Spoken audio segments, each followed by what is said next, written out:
This is the Leitmotif and Movement Podcast, a father and son's journey into the vast worlds of music.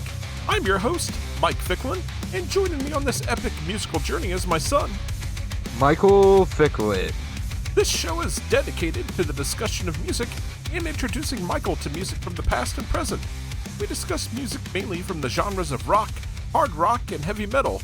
We also, from time to time, dive into film and video game scores, and we sprinkle in some surprises along the way. Michael, what have you been listening to this week? I listened to the new Foo Fighters record. All right. Let's get into that. I enjoyed it. I think it was a good listen to all the way through, up to, there was a few songs that I didn't really enjoy, but other than that, it was very good. For the record, the new Foo Fighters album is titled Your Favorite Toy. Was there any particular songs that stood out for you? I think the self-titled song is probably the standout for me. The album title track? Yeah. Is that the only one that really stands out for you? Yeah. Yeah, I mean, for Maybe me... Asking for a Friend. Asking for a Friend? Yeah. Was there anything that you just outright didn't like? Probably Child Actor. That's If fair. I remember it correctly. How do you place this album among the other Foo Fighters albums you've heard? How do you think Probably it holds the up? lowest. The lowest? Yeah. Yeah. For me, the American hard rockers come back with their 12th studio record. The production sounds more raw and unpolished than most of the band's previous work. The drum sound in particular sounds very lo-fi. The drums just sound so damn washed out. Knowing how good of a drummer Dave Grohl is, it really surprises me that he thought this drum sound was good. In fact, the more I think about it, the more I think this album sonically sounds like something that an indie garage rock band would record. And perhaps that was the thesis for the album, trying to return to the raw sound and energy from the debut self-titled record. Album opener Caught in the Echo resides in the band's well-known hard rock formula. It's got a good melodic hook to it, but it feels like it's been done before. Window and If You Only Knew just didn't do anything for me at all. I feel like they are the definition of the band's modern beige sound. The title track, Your Favorite Toy, feels like a cross between punk and 80s synth rock. It's a fun rocker and one of the better tracks on the record. Spit Shine is a fun track that has a punk feel to it that recalls songs like This Is a Call or I'll Stick Around from the Foo Fighters' debut record. Child Actor is a bluesy power ballad. While I understand the message and sentiment behind the song itself is just okay. Amen Caveman has a disco drum beat through the verses with a hard rock guitar riff over the top. It's got a good groove, then the chorus is just a bland affair. It seems like the band has just become one of those hit or miss bands for me, which is a shame, because I really love the first two records and One by One so much. Closer, Asking for a Friend, opens with a slower, bluesy sound before building to a mid-tempo rocker. The song begs for a cleaner, more thunderous drum sound, but what we get is so muffled and lo-fi, it just sounds muddy and middling. I do like the song a lot outside of the drum sound.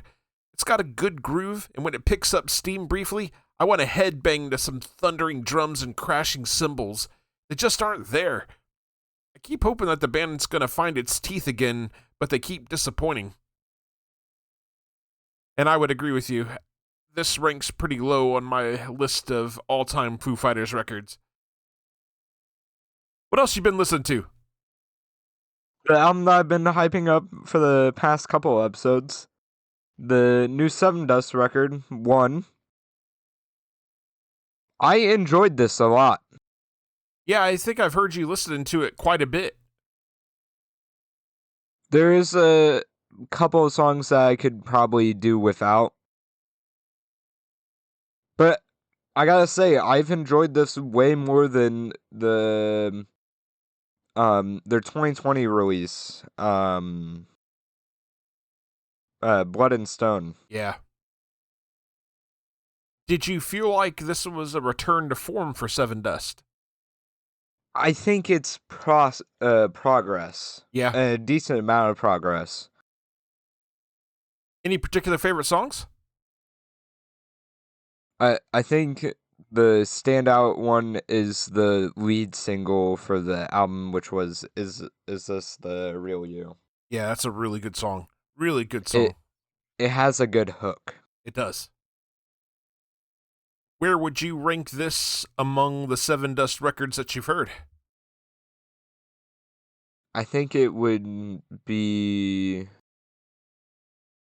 So, to give idea to what I've listened to, I've listened to Animosity, I've listened to Seasons.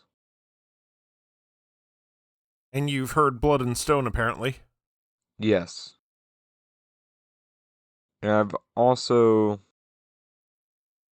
I know you've heard at least parts of Chapter 7, Hope and Sorrow. Yeah. I'm pretty sure I've heard most of Home. It definitely ranks above Blood and Stone. But I don't think I can push it any higher. Okay. That's a pretty fair assessment. This is the 15th studio record from the American rock band, and Seven Dust of late has been mostly a miss for me. I don't think that I have loved an entire record from them since 2008's Chapter 7, Hope and Sorrow. Their last couple of efforts specifically have really left me with a bad taste. The sound of those records felt too poppy. There just wasn't enough grit. Listening to this latest record, I can say that I like this much better than Blood and Stone and Truth Killer. LaJohn Witherspoon continues to be one of the best vocalists in hard rock. There's so much soul and power in his vocals. Drummer Morgan Rose continues to be an absolute monster behind the drum kit. For me, some songs connected more than others. Album opener 1 is a solid rocker that contains a pretty tasty Clint Lowry guitar solo. Is This the Real You has a lot of groove and bounce. It's an excellent song. I can see why they released it as the lead single from the album. The rest of the songs sound like your standard Seven Dust fare. They aren't breaking any new ground, and that's okay. They have their sound and they do it better than most. It's an enjoyable listen. I just wouldn't put it among my personal favorite Seven Dust albums. Anything else you've been listening to, Michael? No. No? Okay. Well, for me then, I checked out the new album from Atreyu titled The End Is Not the End. This is the California metal band's 10th offering. My history with Atreyu has been spotty at best. They're typically very hit or miss for me. However, I have to say that I really enjoyed listening to this latest record. It takes more of a metalcore direction and is some of the heaviest material the band has done in some time. Vocalist Brandon Saller and bass guitarist, unclean vocalist Porter McKnight go for the jugular with some brutal growls throughout many of the songs on the record. The musicianship has also taken a marked step forward. There's some absolutely killer guitar work from Dan Jacobs and Travis Miguel. They even do a bit of shredding soloing here and there. There's still some of the big stadium anthems and power ballads that the band has become known for, but the album on the whole goes much harder. As if to prove that point, Soulfly's Max Cavalera even provides a guest vocal spot on the track Children of the Light. One of my favorite songs on the record, In the Dark, features a little bit of sax and starts a really killer run of songs to the end of the record. Afterglow has that big stadium anthem power, but still has those metalcore elements that make it feel a bit like Killswitch Engage. Album closer Break the Glass goes hard as hell and is an epic way to bring the album to its end. This gets a Pick of the Week nomination from me. I also checked out the second solo album from Leprous frontman and keyboardist Einar Solberg, titled Vox Occulta. It's a very interesting and dense progressive rock listen. The addition of the Norwegian radio orchestra makes this record sound immense and sweeping. There's plenty of metal guitar riffs and big drum fills to be found as well, so don't worry, metalheads.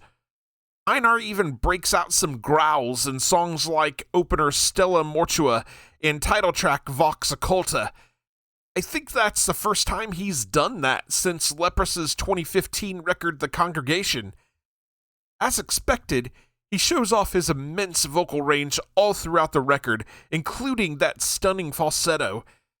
I really enjoyed the string arpeggios found in Liberatio, especially as the song is coming to a close and the guitar riff weaves together with the strings, creating this unsettling interlocking section. Track Vita Fragilis has a gorgeous strings arrangement, and underneath is this very tense bass line and chugging guitar riff that makes the song sound like it's taken place during an action sequence in a film.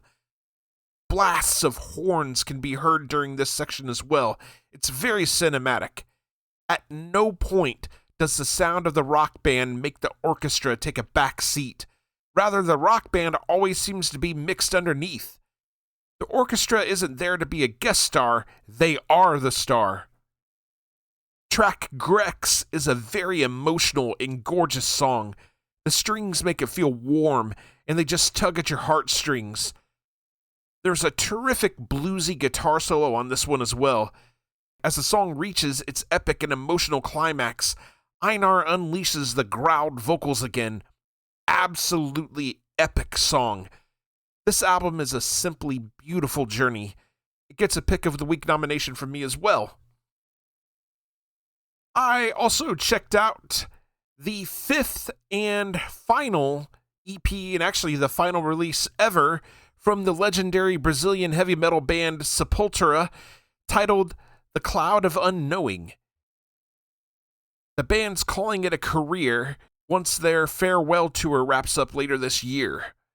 The band has been a staple of the metal genre for over 40 years, and they will certainly be missed.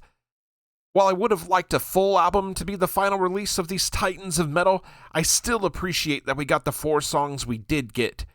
The EP is quite cleverly titled. I think it could possibly be a reference to not knowing what lies ahead after the breakup of the band, journeying into the unknown. Opening track All Souls Rising is thrash metal heaven. It pulls absolutely no punches from the outset. Even when there is a bit of a break toward the beginning of the song for an orchestral interlude, it doesn't break the mood or momentum. Andreas Kisser's guitar work on this song is simply outstanding. Some terrific shredding and soloing. In his debut studio recording for the band, drummer Grayson Neckertman acquits himself quite well. The drums are thunderous and fast as hell. Beyond the Dream is a sludgy, bluesy ballad in the vein of songs like Pantera's Cemetery Gates. Sacred Books is groove-laden metal that will get you head-banging and feet-tapping. It features more outstanding shredding from Kisser and even a piano solo. Closing track, The Place, opens up with an atmospheric ambiance before getting into a mid-tempo groovy metal sound. Nick Ripman's drum fills on this song are killer. Derek Green's vocal style on this song reminds me a bit of Philip Anselmo or Chad Gray of Mudvayne.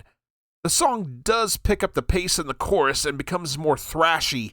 It's not the best release the band has had, but it is a solid listen and a good way to say goodbye. I also checked out the 9th record from the Australian post-hardcore metalcore band The Amity Affliction, titled House of Cards. This is the first record that features new bass guitarist / clean vocalist Jonathan Reeves. Regarding his vocals, I have to say that they are just okay. He sounds like another one of those metalcore vocalists that are overly produced. There's something uncanny about them, like they've been processed through auto-tune. Lead vocalist Joel Birch brings the harsh vocals, and those are solid. He doesn't sound so overly produced. Regarding the music, the first thing I notice is that at times, the guitars are tuned so low that they become more of a percussive element. In fact, in these moments, the drums wash out the guitars, making that wall of sound seem very crowded. You can hear a good example of what I'm talking about in the album opener Vida Nueva. As you would expect, the band moves between these hardcore breakdowns, straight up heavy as hell down-tuned metal riffs, and melodic moments. I think musically, the band sounds its best in the melodic moments. You can hear the dynamics in the sound during these sections. The band does try to experiment a bit. Take, for instance, the song Bleed. This is your standard heavy verse, melodic chorus format, but they also insert the strange, distracting AI-like female voice that says, "I bleed." It breaks the song's momentum and takes me right out of it.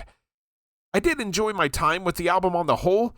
It's a bit uneven at times, but it's worth giving it a listen. I also checked out the 3rd studio record from the Australian progressive metal guitarist and songwriter Plini. The new record's titled An Unnameable Desire, and this record is an incredible cinematic journey. Plini navigates the realms of jazz, progressive metal, gent, and post-rock deftly. Title track An Unnameable Desire is a gorgeous track that features some bright textures and tones. Not sure how to pronounce this, so I'm going to give it my best guess. I think it's Ciel. Has an upbeat and uplifting feel to it. There's some really intricate and complex guitar work, including a killer piece where he goes on a swift run of notes. Canyon has a heavier feel than the previous tracks, but is no less complex. There's so many little flares and nuances in the songwriting. Manala goes hard as hell. The guitars are down-tuned. There's some metal chugging and squeals that he works in. He also layers a clean-sounding guitar over the top at times. There's some atmospheric keyboard work as well. Vespertine features a section of the song that has some extra strings. It's very jazzy and adds a lot of depth and emotion to the track. After Everything feels like the music that would play at the end of a long journey in film or video games. It's almost like the closing credits music. It's got a very cinematic atmosphere. The guitar work is very jazzy, just a really cool vibe to this one. The final track, The Time Will Pass Anyway, features layered clean guitars over some heavy down-tuned, genty guitars. The clean tones remind me a bit of the shimmering guitar work of Dredge's Mark Engels. This song sounds huge and cinematic. Plini absolutely doesn't disappoint with this record. Grab your best headphones and take a ride on this sweeping cinematic journey. This gets another Pick of the Week nomination from me.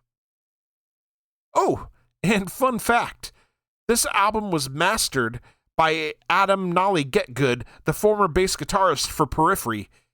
He's become one of the go-to guys in drum production. As such, the drums on this record sound crisp and thunderous. Fantastic production. And the last bit of stuff that I checked out, I have continued my journey with the Black Sabbath discography that I hadn't heard before. I got around to listening to Technical Ecstasy, Never Say Die, Live at Last, Live Evil, Born Again, which features Ian Gillan, who was formerly of Deep Purple, and also Seventh Star, which was not originally intended to be a Black Sabbath album. It was originally intended to be a Tony Iommi solo album, but the record label didn't feel like the album would sell, so they made Tony Iommi title it Black Sabbath featuring Tony Iommi. This features Glenn Hughes of Deep Purple on vocals, and of those records that I listened to, I gotta say, I really, really enjoyed Technical Ecstasy, Never Say Die, and Born Again. And I've read that people give Born Again a lot of crap, but I really don't understand it. I think Ian Gillan fits in great. I thought that record was absolutely outstanding. Lots of fantastic guitar work. I don't get the hate. I don't know. Michael, do you think of anything else you've been listening to? But you had a decent amount. Sure did, man. I've been on a musical journey.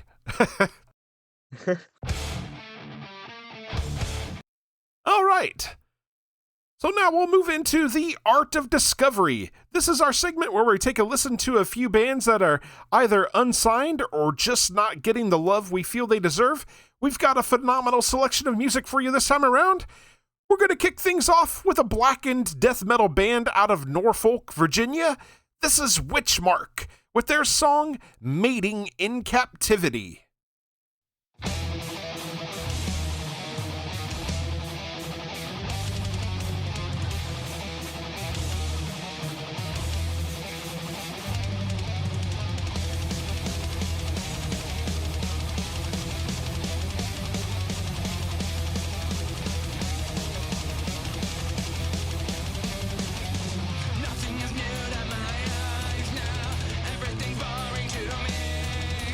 Heroes have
And once again, that was Witchmark with their song Mating in Captivity. That comes from their album Coventry. And you can purchase their music from their Bandcamp page, witchmark.bandcamp.com. Michael, what'd you think about that? It was amazing, Yeah, dude. but I also think that their vocalist kind of sounds like the vocalist from System of a Down. Yeah, a bit when he goes into his clean vocals. Yeah, he does. Yeah. Sound a bit like Serge, doesn't he? Mm-hmm. Good stuff. Great guitar work. Great drums. Yes. All right. So now we'll get into our next song. This comes from a progressive metal band out of Montreal, Quebec, Canada.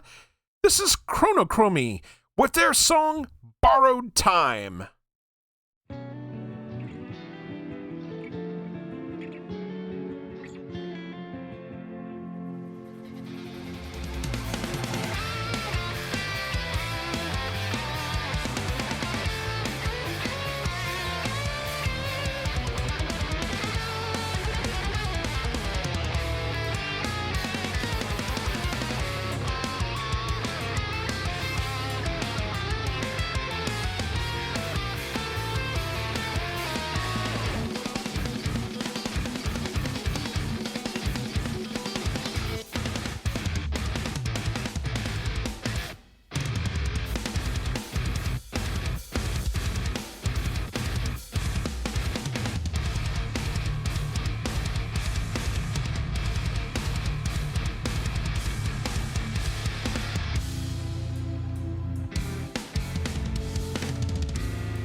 And once again, that was Chronochromie with their song Borrowed Time.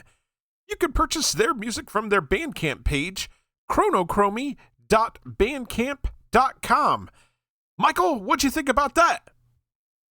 Some amazing guitar work. Yeah, dude. And drum work. Their musicianship is so good. Guitar work is just chef's kiss, man. Agreed. All right, that'll take us to our final song.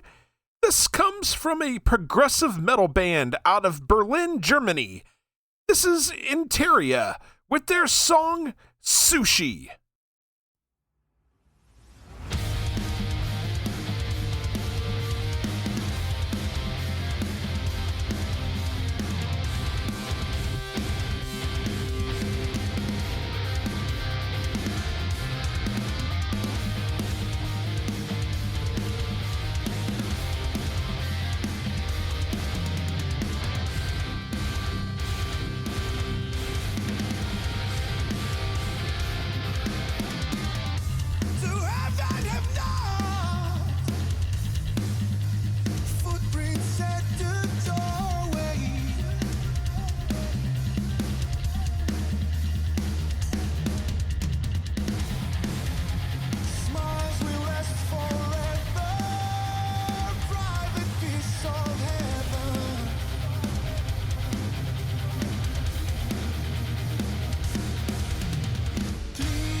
And once again, that was Interia with their song Sushi. That comes from their album, The Death of Great Art. And we got a little message from Interia frontman Argamon regarding what The Death of Great Art is about. So I thought I would read this here because it provides a lot of insight. The Death of Great Art is our most intimate album so far. We decided to create the record after a very traumatic event in which we lost some close friends and family. After the writing period, we found ourselves with more than 20 songs. Unfortunately, only 11 would end up making it to the album, as we wanted the record to be a more concise experience that would be memorable. The album has an overarching arc and a lore we have yet to reveal, as we're still figuring out the right way to tell it. In essence, it covers the stages of dealing with the trauma, death, and the resulting belief crisis. Since this record is so close to all of us, each of the band's members has made their part as nuanced as possible to make it feel the most intimate that modern metal can get. Some elements in this record are different in the physical copies of the album, even including a track only available in physical form, and are more representative of how we envisioned the full artwork. Sadly, in this day and age, we have to change some of our art to fit better in the digital world, such as splitting waves into two parts. But we still work really hard to make the physical experience of the record unique and authentic to us. Sushi specifically refers to the loss of one of those unique people who are a, quote, forever child, who always seems to spread light and joy around them. The weight of one's loss affects so many people around them, and experiencing that wonderful parent's loss with them was indeed hard to bear. He was 28, and we grew up together. I want to thank you for choosing Sushi, and I hope this song will bring you and your son closer to each other. And if you guys have the chance to check out The Death of Great Art, let me know what you think. Much love, Argamon. I want to thank you so much, Argamon, for sending us this. This is fantastic. Michael, what did you think of the song Sushi? Amazing. Absolutely Amazing. Fantastic. I have listened to The Death of Great Art several times. I love the record on the whole. Michael, I think it's right up your alley, buddy. I really think you should check it out. You can purchase their music from their Bandcamp page, interia.bandcamp.com, and I highly encourage you to do so.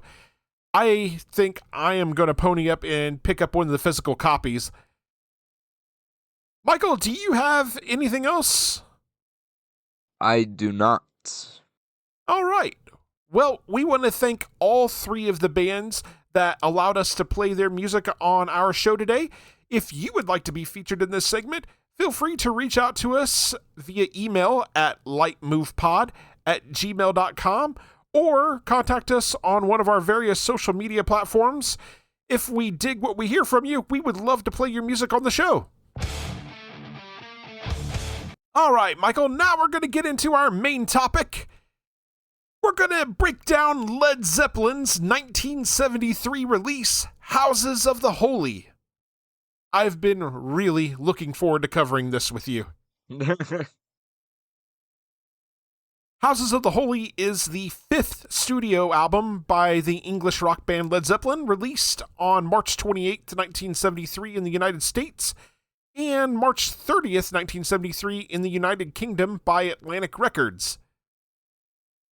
The album benefited from two band members installing studios at home, which allowed them to develop more sophisticated songs and arrangements and expand their musical style. The album was produced by Led Zeppelin guitarist Jimmy Page and mixed by Eddie Kramer. The cover was the first for the band to be designed by Hypnosis and was based on a photograph taken at Giant's Causeway in Northern Ireland. Although critical response was mixed, Houses of the Holy became a commercial success, later receiving a diamond certification by the Recording Industry Association of America in 1999 for at least 10 million copies sold in the United States. In 2020, The album was ranked at number 278 on Rolling Stone's 2020 list of the 500 greatest albums of all time. This album was a stylistic turning point for the band. The composition and production laid foundations for subsequent releases. According to band biographer Dave Lewis, quote, while the barnstorming effect of the early era was now leveling off, and though devoid of the electricity of Zeppelin 1 and 2, the sheer diversity of the third album, and lacking the classic status of the fourth, Houses of the Holy nevertheless found its rightful niche, end quote. The album largely abandons their previous music's weighty, dark blues rock distortion in favor of a cleaner, more expansive rock sound. This record was Led Zeppelin's final studio release on Atlantic Records before forming their own label, Swan Song Records, in 1974, which would be distributed by Atlantic. It was also the only Led Zeppelin album that contained complete printed lyrics for each song. The album ended up being a commercial success despite receiving mixed reviews. It topped the UK charts and spent 39 weeks on the Billboard 200 Albums chart, including 2 weeks at number 1. Their longest stint since Led Zeppelin 3. The album was number 4 on Billboard magazine's Top Albums of 1973 year-end chart.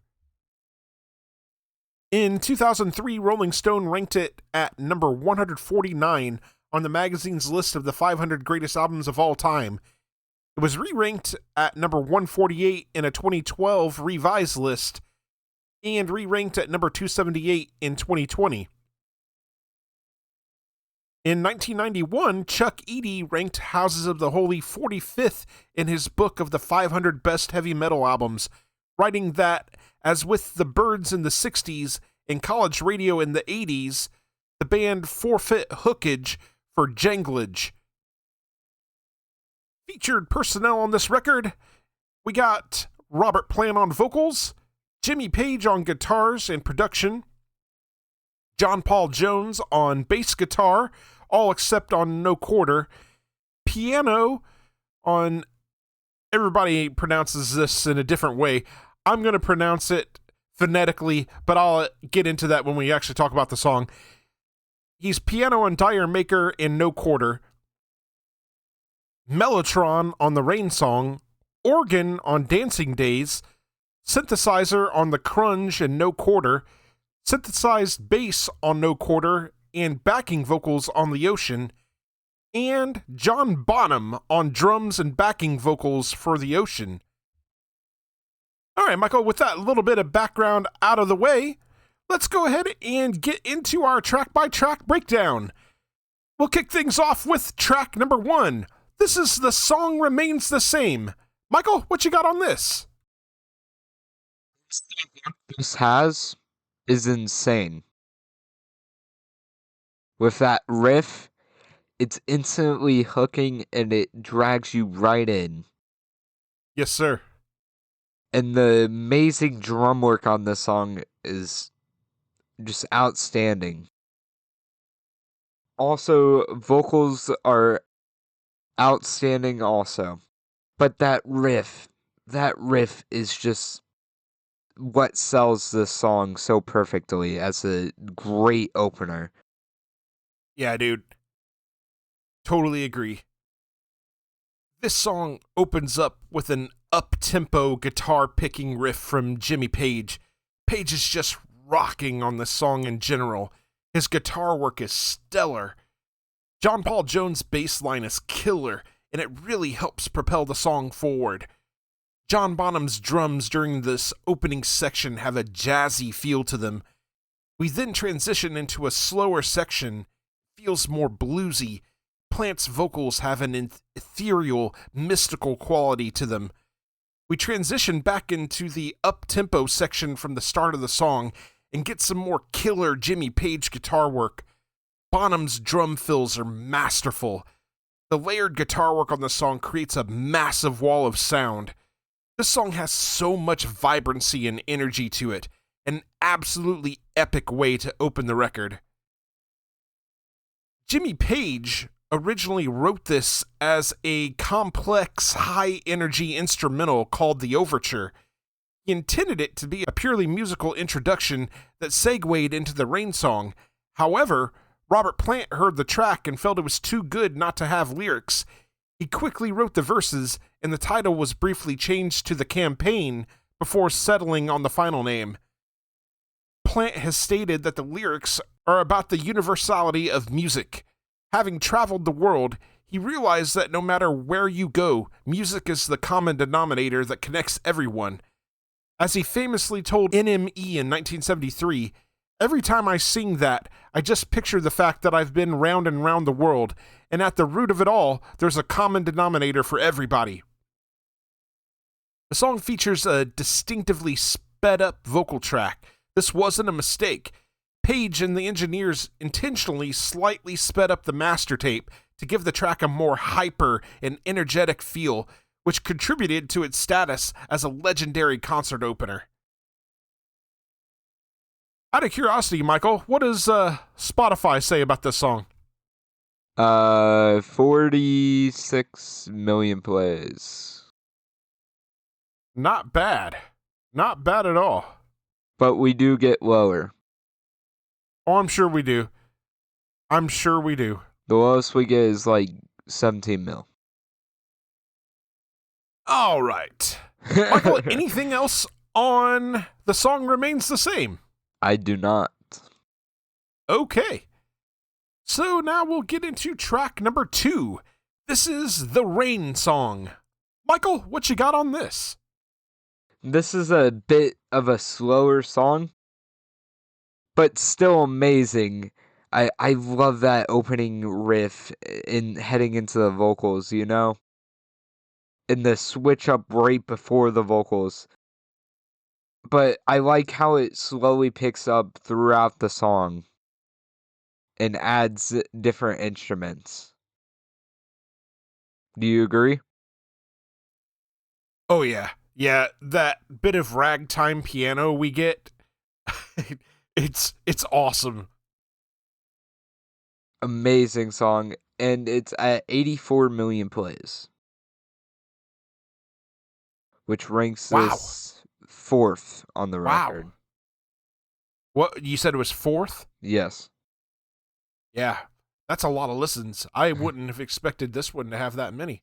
Wow, okay. Caught me by surprise. For once, Spotify were in agreement. Yeah, we move on from the up-tempo energy of The Song Remains the Same to a much slower ballad. There's a warmth and deep soul to this song. Page's guitar work is gorgeous. Plant delivers the lyrics with a lot of quiet soul. John Paul Jones contributes a mellotron to the track that gives a simulated string section feel. During the instrumental section that starts around the 1 minute 36 second mark, it feels deeply emotional and breathtaking. Jones's bass line during this section comes through loud and clear and makes me feel like I'm relaxing and taking in the beauty of the world. When Plant returns to the song, his delivery feels more ethereal and trippy. Around the 5 minute 3 second mark, the song becomes more of a rock and roll affair. We even get a bit of ragtime piano. Bonham comes in with these heavy orchestral hits. Plant is off to his crooning best. There are times when Page's guitar tone reminds me of something you might hear played on a TV show or movie when visiting the Hawaiian Islands. This is just a gorgeous ballad.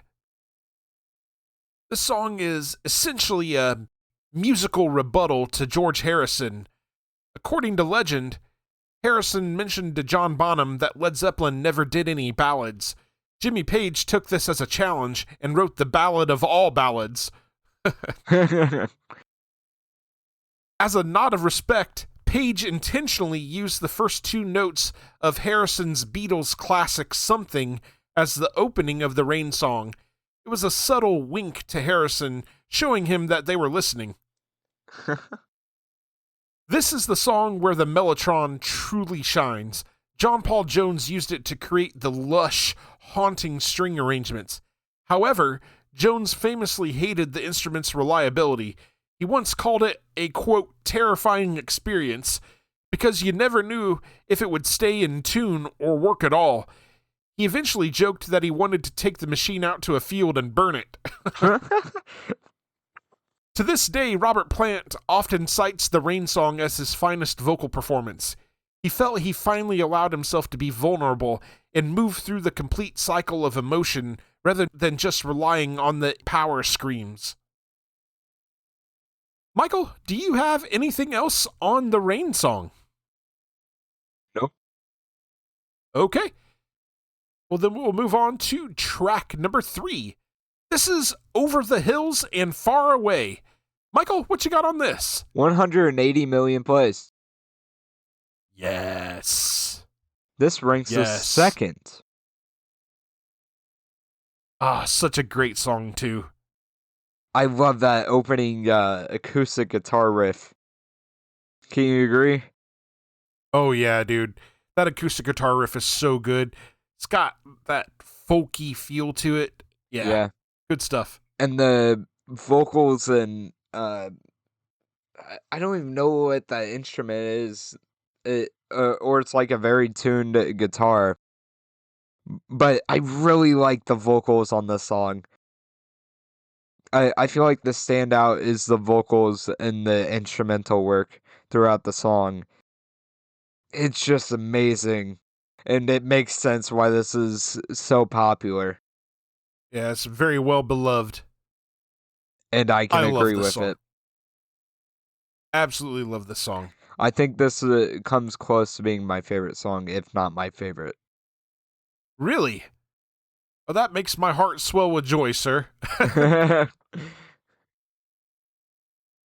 I love Page's acoustic guitar riff.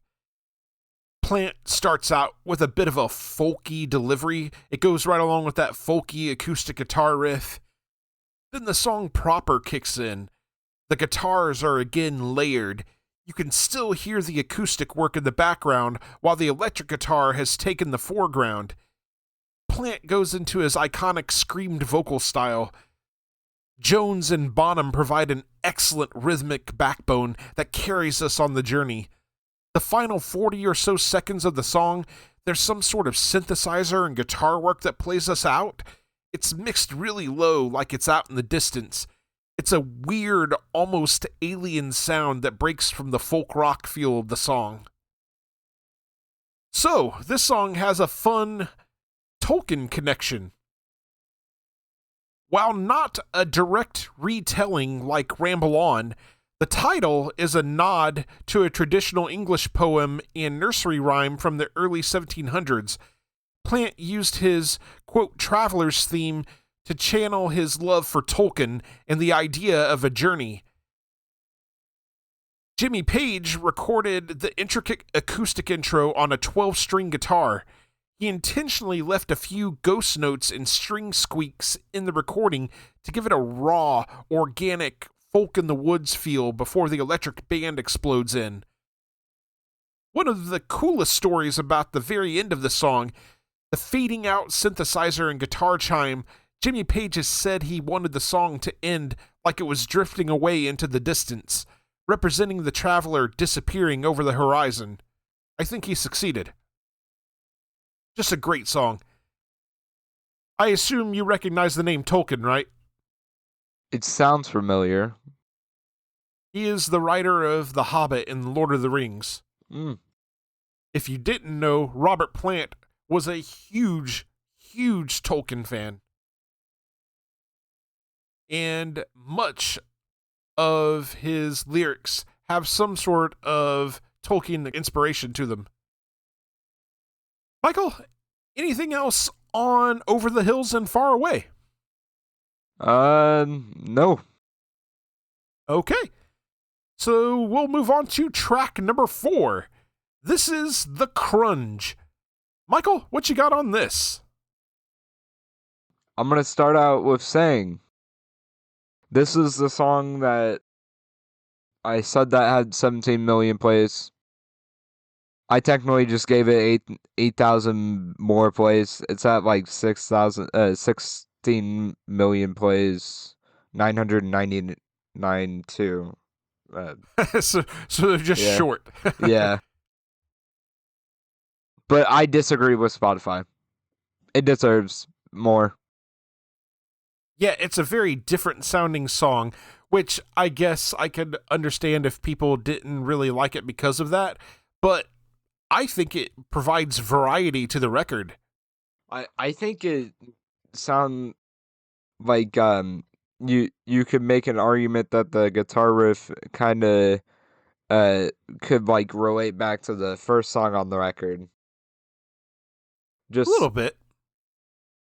less tune. I don't know. But I don't understand why this has so low amount of plays. Spotify finally making you angry?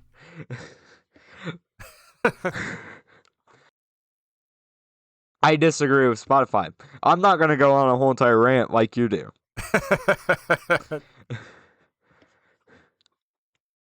I enjoy that riff. I really do. It's got that nice hook. And I love the vocals.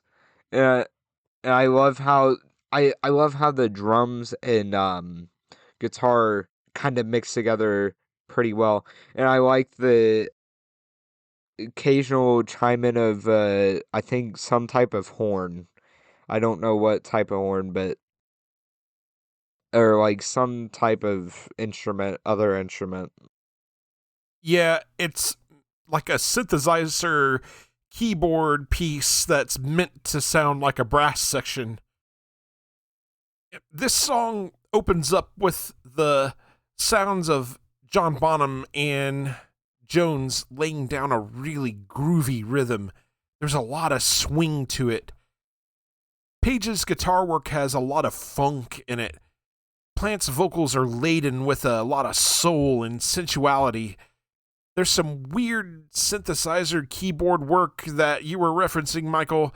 Again, I think it's meant to sound like a brass section. Jones and Bonham, for my money, really carry this song. It's one of the more unique songs on the record and in the entire Led Zeppelin catalog, really. The close of the song, when Plant is asking where's the bridge before the song comes to an abrupt end, always makes me chuckle. This is a really fun song to listen to. This was the band's attempt at a pure James Brown-style funk track. John Bonham started the beat in the studio, and the rest of the band jumped in. That hilarious dialogue at the end of the song, "Where's that confounded bridge?" is a direct technical joke. Because the song is in a complex 9/8 time signature, it's nearly impossible to find a traditional bridge or to dance to it. Robert Plant was poking fun at how unfunky and technical they were being compared to the James Brown records they loved. This is one of the few Led Zeppelin tracks that was recorded almost entirely live in the studio with very few overdubs, as they wanted to capture the swing and the grit of a live funk jam. Michael, are you surprised at all by Led Zeppelin's love for James Brown? Can I get a refresher? You may not know any James Brown music. We should get to some of that. I need to put some of that on our journey segments.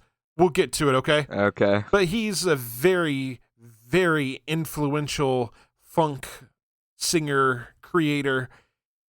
In fact, he also heavily inspired Michael Jackson. So, this is part of the reason why I have introduced you to so much funk and R&B and stuff while we've been doing this show, because believe it or not, some of the all-time great rock bands, some of the rock bands you love, took some inspiration from old school R&B and funk. All right, Michael, you got anything else on the Crunge? Nope. All right. So we'll move on to track number 5. This is Dancing Days. Michael, what do you got on this? Another riff I really love. And Yes, dude. I really like the I don't know what type of instrument or what they're doing with the tuning, but I really like it. Like in the throughout the song, once you get into the main vocals, I really I don't know if it's like a very high tuned guitar or what, but I really like it. This song is just fun. It's got a Yes. really fun feel to it. And it's at 31 million plays. You know, that's a real shame. It really should have more plays. This song is a blast. Just a really good rock and roll tune. Yes. This song gets right into the thick of things from the get-go. I love Page's guitar riff. It's very unique and distinct. The guitar has a very bright, playful tone. Bonham's drum riffs are so good. He's created this outstanding pocket. Jones is providing this rhythm and blues bass line that helps to make this song feel so danceable. This song, to me, is the epitome of that free love flower child feeling. Plant's vocals have a very whimsical quality to them throughout this song. His performance on the chorus is so hooky. I love his delivery of, I said it's all right, you know it's all right, I guess it's all in my heart. You'll be my only, my one and only. Is that the way it should start? Those lines are forever etched in my memory. I love the song so much. The distinctive, slightly off opening riff was inspired by an Indian song Jimmy Page and Robert Plant heard while traveling in Bombay. It has a hypnotic, circular quality that Page loved, even though it was tonally different from their usual blues rock. The band was so excited about this track that when they first heard the playback at Stargrove's, they were literally seen dancing in a line on the lawn to the music. It was that positive mental attitude moment of the record in a physical form. While the lyrics evoke summer evenings and flower power, Robert Plant has often hinted the song is about the return of vitality and freedom. On some early 1973 bootlegs, he even sang the line, "Let's go back to high school," during the performance. All right, Michael, you got anything else on Dancing Days? I do not. Okay. So now we'll move on to track number 6. I'm going to again pronounce this phonetically, but I'm going to get into how it's actually supposed to be pronounced here in a moment. This is Dire Maker. Michael, what you got on this? I understand why this song's so popular. It's at like 219 million plays. Yep. Where's that rank on the album? Number 1. I figured. Great song. And it breaks top 10. Top 10 of all Led Zeppelin? Yes. Nice. Exactly at top 10. Nice. What you got? I really enjoy this song. It's got that nice hook with that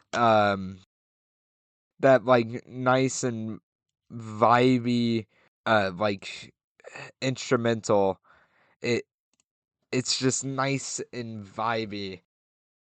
And then the vocals are amazing. Just an amazing song. And it deserves all of the credit it gets. Dude, that vocal performance from Plant is so hooky, man. So hooky. But I still think Over the Hills and Far Away is the best song, in my opinion. It is a really good song, you're right. I will not argue with you at all. This song opens up with an awesome and iconic drum riff from Bonham. His drums sound huge throughout this song. They have a lot of pop. He's got some fantastic rock and roll fills interspersed throughout as well. Page's guitar riff has a reggae feel. It makes me think of sitting on a beach somewhere with a drink in hand, watching the tide roll in. Jones's bass line carries the forward momentum of the song. Plant's vocals are soaked with melancholy as he begs a lover not to leave him. I love his vocal melodies during the verses. The sort of playful way he delivers the lyrics lives rent-free in my head. The song shifts into more of a standard rocker during the chorus. Page's guitar riff becomes heavier and darker while Plant sings his heart out about the breakup letter he just read. Page gets a bluesy solo around the 2-minute 36-second mark. There aren't a ton of notes, but he makes the most out of each note he plays. I love the way the song closes out with Plant's sort of whimsical, playful singing and the whispered fire at the end of each line. This whisper sort of sounds like a wave crashing on the shore. Great way to close this song out. This is the song that made me fall in love with Led Zeppelin. I remember working with my dad and this song coming on the radio. It just hooked me. I hadn't been a big Zeppelin fan before.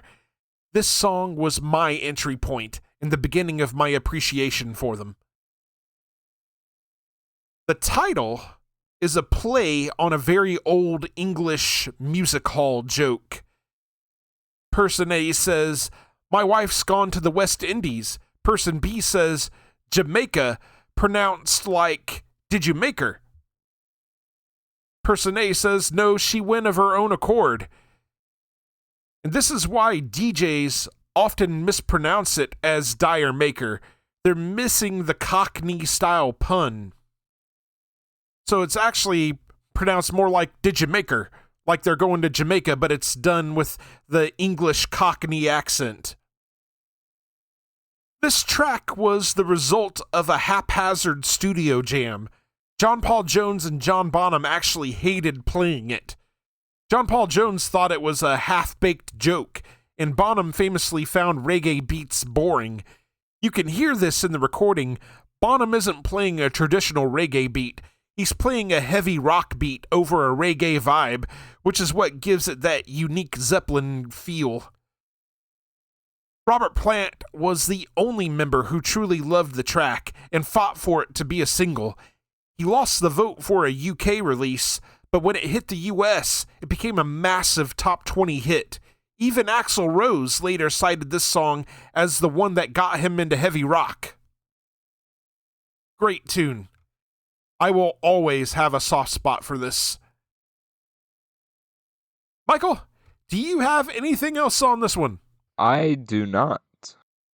All right. So we'll move on to track number 7. This is No Quarter. Michael, what do you got on this? This starts. I don't know. I really like the. I don't really know how to describe it. It's very, very unique. It's got kind of a psychedelic feel. Yes. It's really unique. I agree. I like the instrumental work. It's amazing. It's just I don't know how to describe it well. It's very sludgy and psychedelic. I think that's probably the best way to describe it. That's what you get for 7 minutes. But I like it. It's very unique and keeps us on our toes. It definitely does. And this is at 89 million plays, which places us third on the record. That's fair, and that's interesting, especially with how different this song is. But hold up. I'm gonna go on a little rant. So, we give this song a lot of plays, But we go back a couple of tracks to the song with 16 million plays.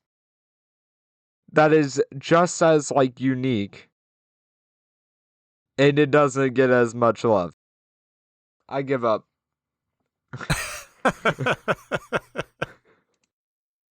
Michael disagrees with Spotify finally.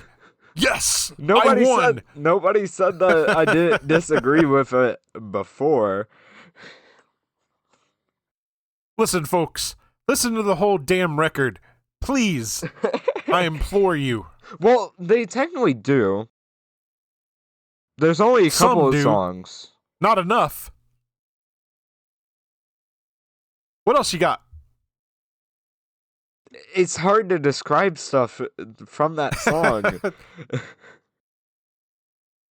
Did you like Plant's vocals on this? It's kind of just there, in my opinion. Yeah. I'm going to ask you a question about him when we get to the end of the record. I'm curious how you feel. I'm getting questioned? I plead the fifth. I'm going to ask you about him when we get to the end of the record. I plead the fifth. No pleading the fifth on this show, sir. Yeah, this one opens up with Page's guitar having a warbling flange effect on it. It's very psychedelic. And as we get into the song proper, that psychedelic feeling continues. It's very sludgy. Plant's vocals have a flange effect on them as well. In fact, this song kind of feels like it's being played underwater. Plant's vocals go from a soft crooning to a very trippy, soaring vocalizing. At points, Page's guitar tone sounds like a sax because of the effects he's got it running through. There's a very cool jazz breakdown that begins around the 3-minute mark. It features a piano, a really killer bass line from Jones, some really spacey guitar work, and an infectious groove from Bonham on drums. This is another of my favorites on the record. Love this song. John Paul Jones is the star here. He's using a Hohner electric piano through a phase shifter to get that underwater wobbling sound. Robert Plant wrote the lyrics about a journey through a frozen Norse landscape. It's a song about the grit of survival. Jimmy Page used variable speed recording to make the whole track feel slightly slowed down and heavy, which adds to that unsettling atmosphere. Michael, do you have anything else on No Quarter? I do not. All right, so we'll move on to the final track on the record. This is The Ocean. Michael, what you got on this? A nice ender. It's got upbeat stuff and an awesome ender to finish the song out. Amazing. I like this and ender to the album. It's amazing. Amazing. Bonham is on fire on this song. Yes. I really like that riff. Like Page's guitar riff. Yeah, it's really good also. Really good. What's Spotify say about this one? 75 million plays. Not bad. Is that got it like 3rd or 5th? That's got it at 5th. 5th, okay. That's fair. You can hear some talking as the song opens up. You also can hear Bonham counting off the band just before the song starts. I love the way Bonham's drums sound on the song. They just sound thunderous.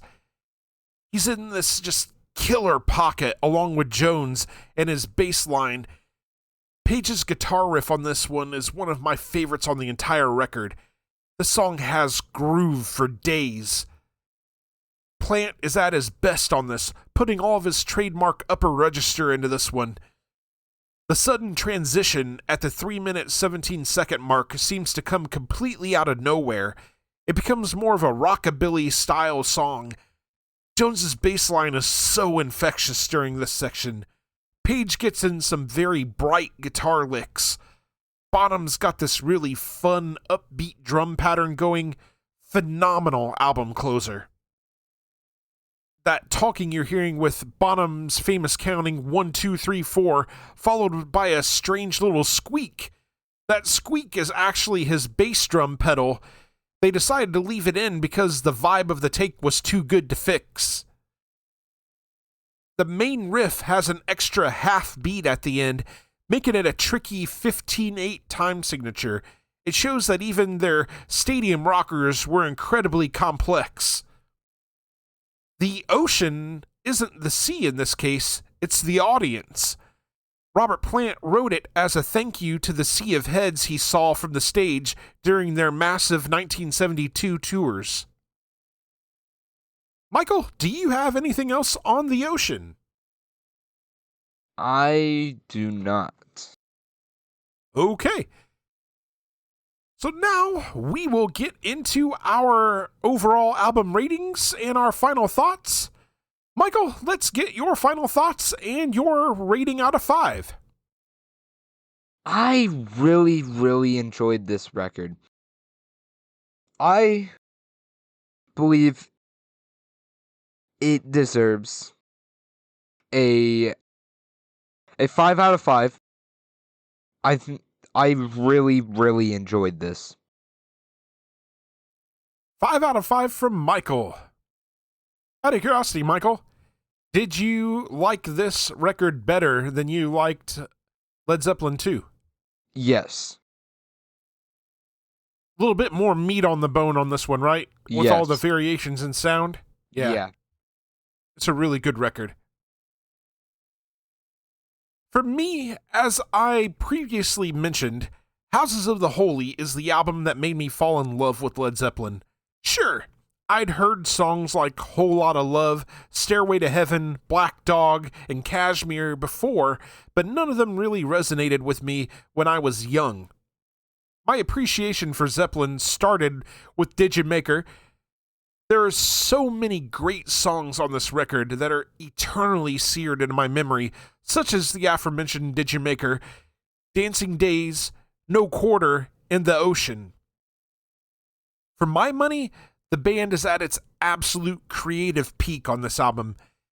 Maybe 4 is more well-known and more commercially successful, but this album shows the band's technical mastery. I appreciate Page's guitar work, not only in his playing, but in his layering multiple guitar riffs over each other in different tones, creating these vast sonic landscapes. Jones and Bonham are the heartbeat of the band. They get into these killer pockets and lay down infectious groove after infectious groove. Bonham, for my money, might be the best rock and roll drummer of all time, certainly right up there with the likes of Neil Peart. Plant's vocals have a sense of whimsy, mysticism, and playfulness. He uses his blues background and infuses it with the hard rock melodious screams to create these memorable vocal hooks. It's been a blast revisiting this record. It reminded me of just what I love about it and about Led Zeppelin. Sheer perfection. This album gets a 5 out of 5 from me as well. Michael, I think this is Led Zeppelin at their absolute peak because they weren't afraid to be weird. They did reggae, they did funk, they did acoustic folk, and they did psychedelic sludge all in one record. Do you think a band is better when they find one sound and perfect it, or when they try to do everything at once like what Led Zeppelin did here?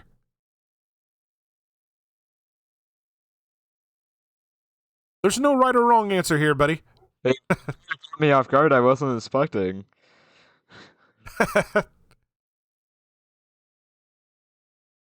I think I would have put more thought into that. Give us your first thing that comes to your head. Can you say the question again? Yeah. Do you think a band is better when they find one sound and perfect it, or when they try to do everything at once, like what Led Zeppelin did with this record? I think All at Once. I would have to agree with you. And I think your track record of the things you like agrees with you because you love Periphery. And Periphery sometimes is all over the place. Yep, I agree with you. I mean, there's something to be said for bands like Seven Dust, like what we talked about earlier. They've got a sound, they found it, they stick to it, they're good at it, right? But there's also something to be said for those bands that take the risks, that do something different, that go out there and don't have, a full album of the song sounds the same verse, chorus, verse. You know what I mean? They do something more complex. I enjoy that willingness to experiment. My other question for you, Michael, now that you've listened to 2 full Led Zeppelin records, how do you feel about Robert Plant as a vocalist? Amazing. You like Robert Plant's vocals? Yeah. For me, when I was younger, one of my big hang-ups with the band was Plant himself. He's more of a kind of a bluesy crooner, and it just wasn't, resonating with me. And I think some of that is because I was such a huge Sammy Hagar fan from a young age. And, you got Hagar, who's got this great vocal range, and he's just an outstanding singer in general. And then Plant's kind of, I'm not saying Plant's a bad singer by any stretch, but he's much different. He's got a different delivery style, and it just didn't resonate with me. It took hearing Did Your Maker to sink in with me, finally. Feel that range that he has. All right, that's going to take us to our question for the audience. What is your favorite track on Houses of the Holy, and why? All right, and now we'll get into our next segment. This is Can't Wait, new music coming soon. Michael, I bet I can guess what's on your plate for next week. Go ahead and down the list. And I'll point it out as you say it.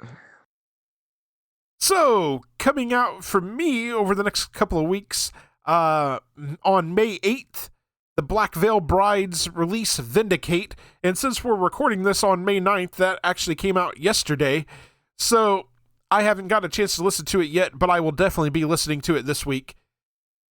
On May 15th, this is the biggin', Periphery drops their new record, A Pale White Dot. Michael, I'm guessing you got your eyes on that all the way. Yep.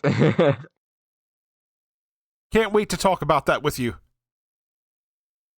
Recently announced, coming out on May 29th, Elder drops their new record, Through Zero, and Redshift drops their new record, Down the Wire. On June 26th, Metallica drops their Reload Remastered box set. On July 17th, this one came out of nowhere and surprised me. Loathe is dropping a brand new record titled A Stranger to You. And it's interesting that they're dropping this new record because it feels like they've been on tour forever. Like they haven't stopped. So I'm interested to see when they've found time to get in the studio and record this thing. Looking forward to hearing it. They've had plenty of them, plenty of chances. And on July 31st, Bear McCreary drops his new record, The Singularity Eclipsis. I can't wait for this.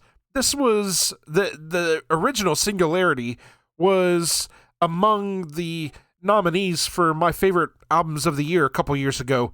Outstanding stuff. I cannot wait for this. Do you remember listening to this one, Michael? The Singularity? Possibly?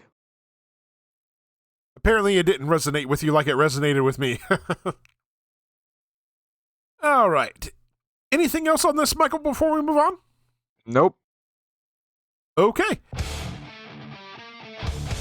So now we'll get into our final segment. This is Michael's journey discovering a song from the past. This time around, we're going to get Michael's thoughts on Marvin Gaye and Tammi Terrell's Ain't No Mountain High Enough.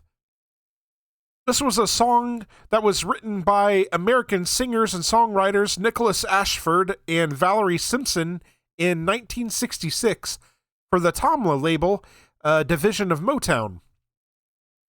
The composition was first successful as a 1967 hit single recorded by Marvin Gaye and Tammi Terrell.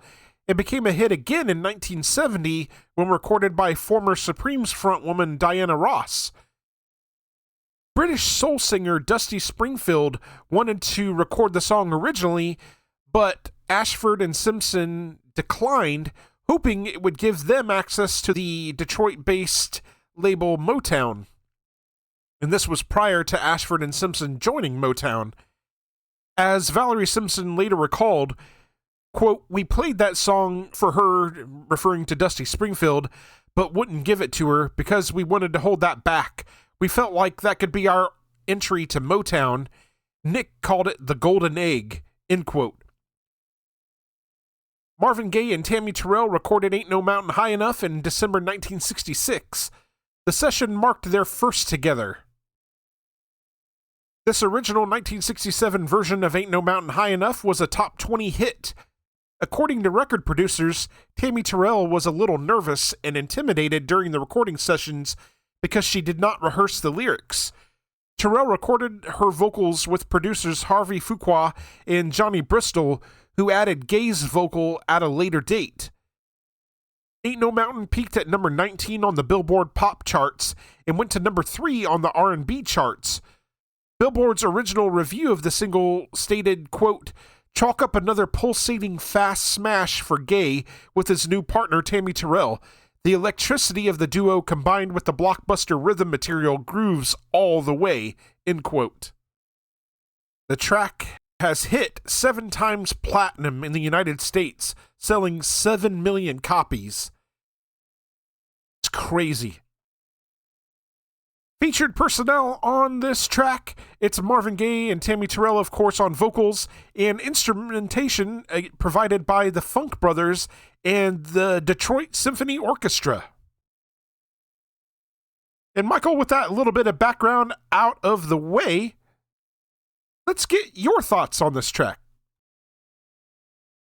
Amazing. If you don't know this song, do you live under a rock? Because I'm concerned. I assume you knew this one before you listened to it? Yes. Who doesn't? Uncultured swines. I'd be concerned if you didn't know this song. I'd be very concerned.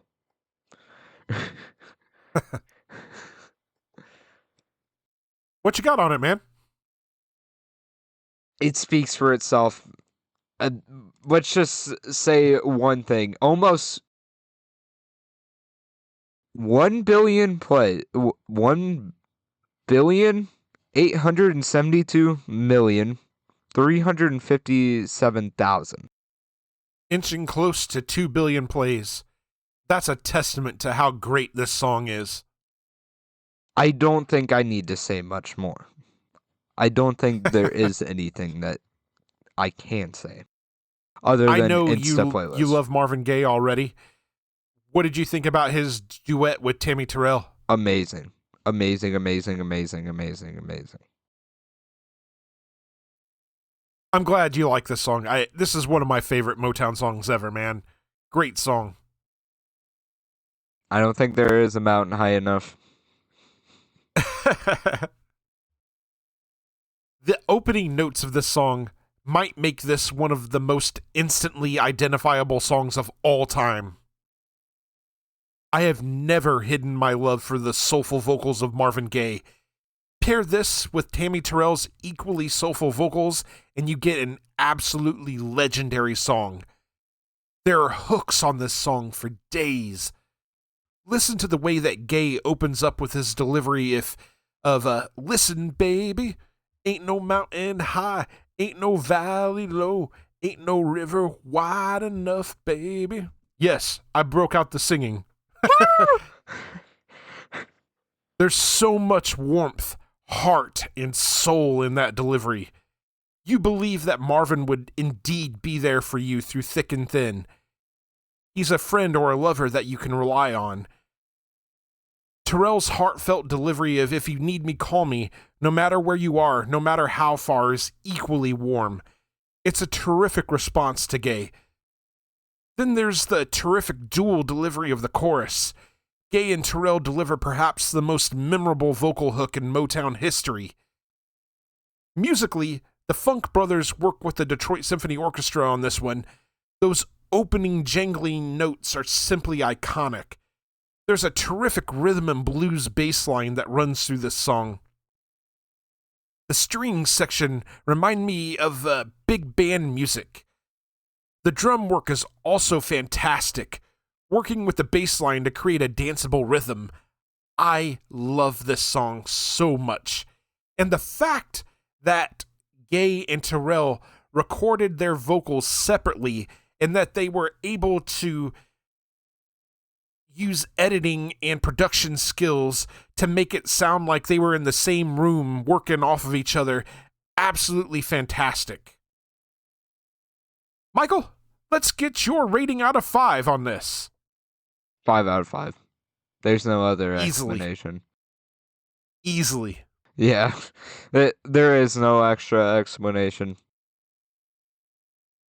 All right, Michael, up next on your journey, we're going to cover Go West's King of Wishful Thinking. I'm looking forward to hearing what you hear about this one. Okay. Or what you think about this one, rather. What I hear? Yeah, I know.